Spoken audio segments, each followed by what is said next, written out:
So people think boundaries are about telling other people what they can and can't do. They're not. If boundary language is about trying to get somebody to change their behavior, you've already lost. The more we try to control or change other people's behavior, actually, the less we are empowered and the more helpless we become.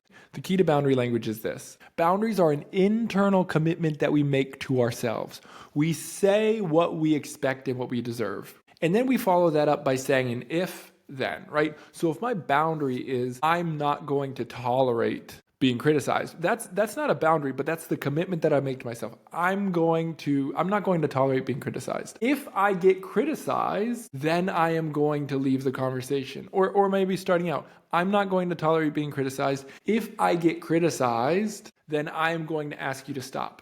And if you continue to criticize me, then I'm going to leave the conversation. That's a boundary. A boundary is a commitment that we make to ourselves about the response that we will have if behavior occurs, and then we communicate that to somebody else. So you might say, hey, Mom, I've noticed that I can get criticized in these conversations a lot, and I'm not going to allow myself to be criticized this year. So if I start to feel criticized in the conversations, I'm going to let you know that I don't appreciate that information, and if it continues, I'm going to leave. And now if they freak out of that, you say, hey, I don't appreciate that you're yelling at me right now, and if you continue to yell at me, I'm going to leave. And then I leave if you continue to get yelled at. So I like to usually take a 1, 2, 3 strikes approach. So the boundaries are not about controlling other people's behaviors.